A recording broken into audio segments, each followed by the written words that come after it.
You're making the rounds. You're the hopscotch into state to state, huh? You're playing hopscotch, huh? But with states. Why are you here? No way I'm going to give you a bond. I don't even know what this is. I'm done playing hopscotch. I'm not giving them either bonds. Sorry, guys. You got too much damage. Oh, I'm sorry. Am I hurting your feelings that you're going to have to stay in jail a couple weeks? Bye-bye bond. With all the baggage you got. Today we've got pure chaos in court. Dumb and Dumber rolled in with criminal charges scattered across multiple states like it's some twisted travel itinerary. Judge Flecher is just trying to pull a straight answer out of these clowns, but they treat the courtroom like an open mic night. First it's a traffic ticket in Virginia, and then suddenly it's stolen firearms and ATM robberies because apparently petty crime wasn't spicy enough. Watching them stumble through excuses is like watching toddlers try to explain taxes. Painful, hilarious, and a little terrifying. Fleischer's patience is already hanging by a thread, and their disrespect isn't helping. The real question is, do you think the judge went too far, or did these two deserve every ounce of heat? Let's go ahead and dive in. Mr. Williams and Mr. Loving, Carl's right here, and Amy's on her way up. Robbins has a girlfriend today. I've spoken to his mother, and she's willing and able to post bond for him. He does not have any pending cases, doesn't have any prior criminal history.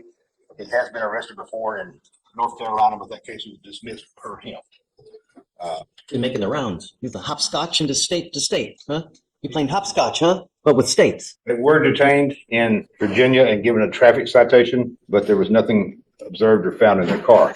Now, Mr. Williams is on probation in Chambers County, Anahuac, for possession of stolen firearm, which makes me think that maybe that firearm that he put on probation for in Chambers County may have been what they were arrested for, had the warrants for in Virginia, because they were both there. But he's on probation. That's just surmise, because it's the only thing that makes sense. But in any event, both of them are willing or requesting bond. Okay. And they're both from Houston. They have ties to the community. And the question is, why are they in Houston? Order in court. Why are you here? Why are you not in the respective state that you're wanted from? We don't even know that. These are rhetorical questions. I'm going to ask you to answer this now. See, guys, I've never met you before. I don't know you. The only way I get to know you guys is how you look on paper. Anything that you tell me is going to go, anything that you tell me or you tell me is going to go in this ear, and it's going to go out that ear, because whenever anybody gets here in front of me, it's all little bunnies jumping in the woods. But then when you get out the door, you turn into a different person. I don't know you.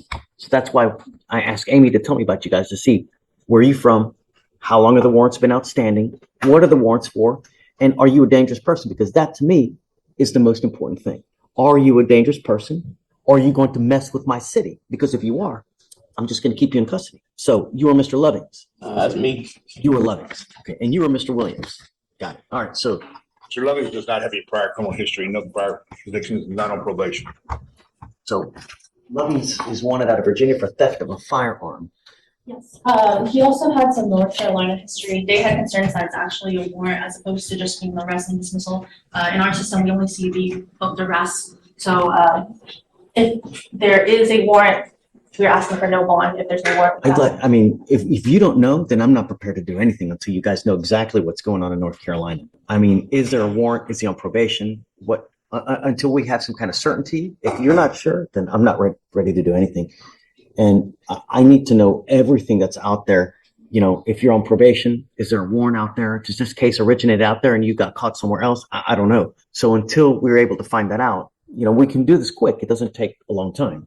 You know, it's not like we're going to reset this a week or 2 weeks to get this stuff done. We can try to get it done later today. If not, we can roll it tomorrow. Roll it to tomorrow, Judge? Yeah, to give them enough time to reach out to North Carolina to figure out what's going on, because I want them, and I need to be 100% certain what's going on with you guys. If you have multiple warrants in multiple jurisdictions, no way I'm going to give you a bond.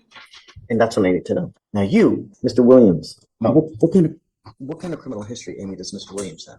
Most recently, he was put on deferred for a state jail theft out of the 262nd. And that's the one in Anahuac? No, that's not 267. Here. Also had a. What are you talking about? Is it Keith Trick? Keith Trick Williams. Keith Trick Williams. He's on probation in Chambers County. And Harris County. And I don't show any. I mean, The charges are wrong. We never got arrested in Virginia. We got arrested in North Carolina. We never got caught with a gun in Virginia. So I don't even know what this is, honestly. so you're telling me these charges originate from North Carolina? But we bonded out in North Carolina. And the case got dismissed. The warrant in Virginia, we never even got arrested in Virginia. Went to jail in Virginia. So here's what probably, in my guess what probably happened is they issued a warrant in Virginia for somehow, some way, you got picked up in North Carolina. They gave you a bond. And then when they gave you that bond in North Carolina, they said, hey guys, you need to go turn yourself in to wherever you're wanted from to take care of that. Not at that time, we didn't have the warrants. The warrants for Virginia just came last week. We went to jail in North Carolina July 12th.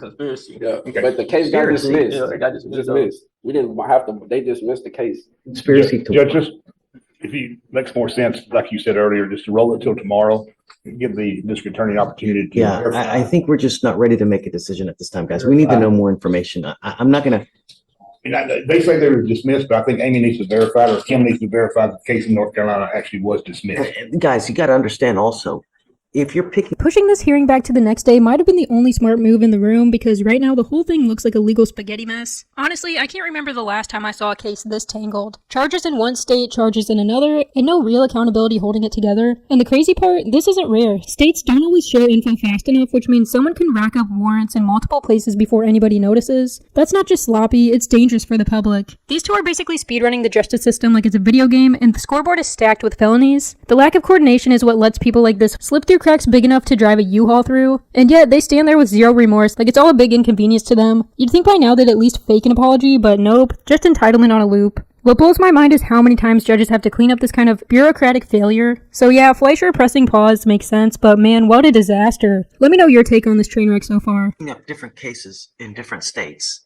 the likelihood of me giving you a bond is probably slim. I mean, I'm not gonna let you just keep continuing to pick up cases in different, like I said, hopscotching from North Carolina, Mississippi, Alabama, Texas. It stops. I'm done playing hopscotch. So let's figure out what's going on. Let's roll it to tomorrow, and then we'll see. Judge. Okay. Mr. Williams and Lovins, Your Honor, again. Good morning, guys. You said from yesterday? Yes, I remember. Amy verified that the cases in North Carolina were dismissed. They do not have the pending cases in North Carolina. They both have cases pending in Virginia. Okay. With regards to So I get this is Lovings and this Williams. Lovings. No, Lovings. Lovings. Williams. Is here. And that's Right. Okay, so one of you guys, is it Mr. Williams, also has another case or something in Montgomery or? He has two cases he's on probation for. One in Harris County since 2022 and one in Chambers County since 2022. He has no violations, no failures to report. And it's in good standing from what he's telling me. He does not have warrants on those cases. Regarding the defer that he's on here for that state jail in the 262nd, I did actually just notify the 262nd that's about the warrant in Virginia that was issued after his deferred here. So they are co-defendants out of Henrico County, Virginia. What happened? So it was a ATM. Do you remember last month we had another? Is an ATM theft? There's they robbed a guy who was repairing an ATM. Do you remember Jamal Robinson Ramirez? No, he was a fugitive we had last month. He also had North Carolina charge, and then he was also one out of Virginia who was released. Oh, that one. Yeah, okay, I remember him. Yeah. Also a co-defendant. He's co-defendant. Oh, that's the other co-defendant. Yeah, that's a Oh, yeah. okay. So So essentially what they're doing is they're robbing an ATM to try to get the money. That's what was alleged, yes. Right. Lovings does have a second warrant for intentional damage. The video example. Same place? Yes, two warrants. And then he's on probation in multiple places? Williams is on probation. I'm not giving him either ones. Sorry, guys. You got too much damage. Loving's the state's agreed to a $7,500 bond on him. Oh, really? They're willing to do 7,500. And his mother and girlfriend are in court and they were willing to post bond for him and he'll go up there and take care of the matter. Who's mom? Come up, Mom. I spoke with her yesterday on the phone. Thank you so much for coming. I appreciate you coming and being here for your son because I think it's important. Do you know why he's wanted from North Carolina? Okay, but do you know why? Not wanted in North Carolina, Judge. Or Virginia, I'm sorry, Virginia. I'm sorry. I mean, like they reading about it, and so Allegedly robbing an ATM, person trying to repair an ATM. My main concern is public safety. That's all I care about with these cases. That and the fact that they go back. I usually don't set bonds on individuals who I think are a danger to our county or a danger to anyone else, because if they get out and they do something that they shouldn't, I don't want that kind of blood on my hands. I have enough trouble sleeping at night as it is. And to have something bad happen, I don't want it to happen. It looks like he also has a second case, Amy, and the other one was what? Intentional damage value over 1,000. Involving that same. It's the same incident, Judge. The problem is that now he's got to make 2 bonds on 2 different cases, right? Same county. So, Same county, same offense. Does he have any other criminal history anywhere else? no, just that disposed case from North Carolina. Okay. The state is asking for a $7,500 bond. You need to understand that because he is a fugitive from justice, he is an inherent flight risk. This isn't the type of thing where you can just pay 10% and then they're going to let him out. You will have to probably pay a substantial portion of that $7,500 if I set the bond. The other thing you need to understand is that me, as a judge here, I only do it one time. So we give them, if we set the bond, I give them 2 weeks from the date of their release to go turn themselves in. If they do that, then this fugitive case against them gets dismissed. If they fail to do that, I will revoke the bond, set it at 0, and then you guys lose all that money. The alternative is that he waives extradition, and then we give Virginia 2 weeks to come get him. If they don't come get him, Harris County releases him. That doesn't take care of the warrant. Right, it doesn't get. So essentially, you're paying $7,500 for him to get out of jail 2 weeks early. My question to you is this: would that money be better put in hiring a lawyer in Virginia versus getting him out in 2 weeks? That is a big question that you need to answer for yourself. Because, oh, I'm sorry, am I hurting your feelings that you're going to have to stay in jail a couple weeks? I'm so sorry. Your Honor, they wouldn't have to pay $7,500 full amount for the bond in order for him to get out. I've already talked to him yesterday and today at length, and he's willing to fly up there as soon as he gets He can't out. fly up there. He's got a warrant. You get on a plane, he's going to get arrested. They only check you on customs if you're going out of the country.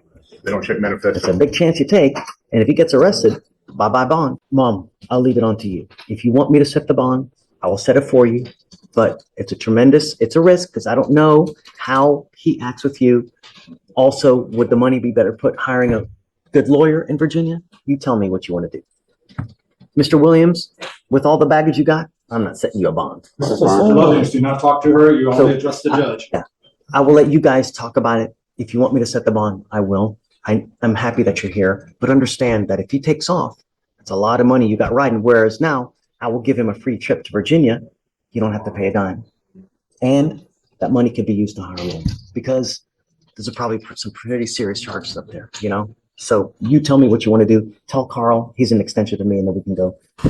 Thank you so much for coming. Judge Flecher might not have solved the entire mess today, but his one-liners about no bond were straight up gold. You can tell he's been around long enough to know when someone's just wasting oxygen in his courtroom. But here's the bigger issue. These guys aren't small time. They're stacked with charges that could bury them, and Virginia's courts can't afford to play soft. One legal fact worth noting, statistically, defendants who get released on bond for repeat violent crimes are far more likely to reoffend. It's a gamble judges hate taking, and in my opinion, Mr. Loving isn't exactly the guy you hand more rope to. No remorse, no accountability, just a resume of bad decisions. The system only works if consequences actually stick, otherwise it's just a revolving door of chaos. Do you think Judge Flecher made the right call on bond, or is it way too much leniency for someone this reckless? Drop your thoughts in the comments, I read them all. Thank you so much for watching, don't forget to like and subscribe, and I'll catch you in the next one.